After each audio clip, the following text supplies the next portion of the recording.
Salut, je vais vous présenter aujourd'hui un tutoriel qui va sûrement vous changer la vie dans After Effects. C'est en fait un script qui permet de dupliquer des compositions. Et bon, après vous allez me dire, un simple CTRL-D devrait suffire. Et ben non, c'est pas si simple que ça, vous allez voir. Donc regardez, je vais vous présenter un exemple assez simple. On a deux compositions ici, une première qui est le fond, et une deuxième, texte 1. En fait, on a simplement mis un texte avec la composition fond dans le fond, voilà. Et ce qu'on voudrait faire, c'est récupérer, enfin en tout cas dupliquer cette composition. Donc ce qu'on va faire, c'est CTRL-D. Ensuite, on est dans texte 2 ici, donc on modifie le texte, hop. Voilà, donc ici on a bien deux compositions, texte 1 et texte 2. Et ce qu'on voudrait faire, c'est en fait modifier le fond dans cette composition texte 2. Donc regardez, j'ouvre fond, ensuite je sélectionne notre calque de fond, hop. On vient simplement modifier la couleur, par exemple. Ok, donc dans texte 2 maintenant, la couleur de fond est verte. Et pourtant, si on va dans texte 1, voilà, on a le problème, c'est qu'en fait, ces deux compositions utilisent le même fond, qui est en fait la composition fond.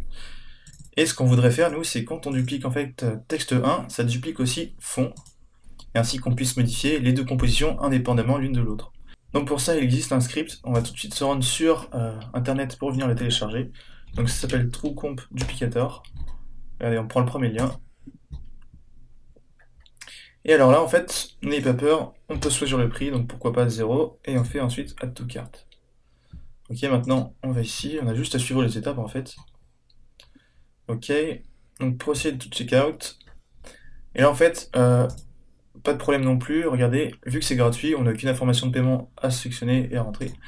Ok. Et ensuite, il va simplement vous envoyer un mail à l'adresse mail que vous avez paramétrée pour le compte, avec un lien qui va vous permettre de télécharger cette archive. Donc on l'ouvre.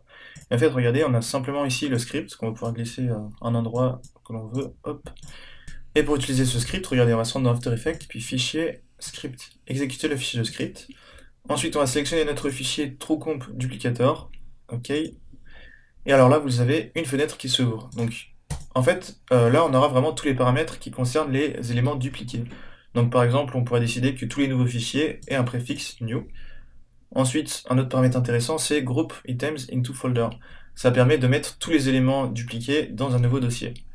Pareil, Update Expressions, là je vous conseille de le cocher, ça permet d'éviter de casser certains liens, enfin bref. Ensuite, Duplicate Solid, ici ça pourra nous servir parce qu'on va utiliser des solides, en fait les solides c'est le fond tout simplement. Ok. Ensuite, ce qu'on va faire, c'est sélectionner la composition à dupliquer. D'ailleurs, juste rapidement supprimer texte 2, ok. Donc on sélectionne texte 1 et on clique ici. Le chargement est terminé. En fait, ici on a un nouveau dossier, dossier texte 2, et donc on retrouvera tous les nouveaux éléments dans ce dossier, avec comme préfixe new. Okay. Voilà, on peut fermer ça aussi.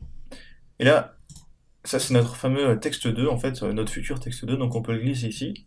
On va le renommer texte 2. Et là, si on va remarquer, on va dans texte 1, qui utilise finalement la composition fond qu'il a. Et si on va dans texte 2, ça utilise la nouvelle composition new fond qui est juste là. Là, vous l'avez deviné, on pourra par exemple modifier la couleur. Hop.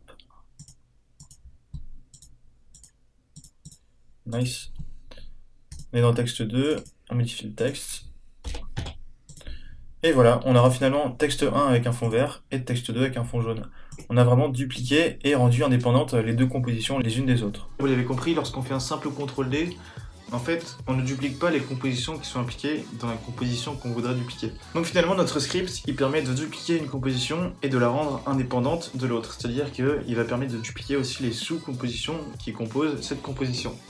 Moi, j'espère que vous avez compris, et en tout cas, je vous dis à la prochaine pour les prochaines vidéos. Allez, ciao!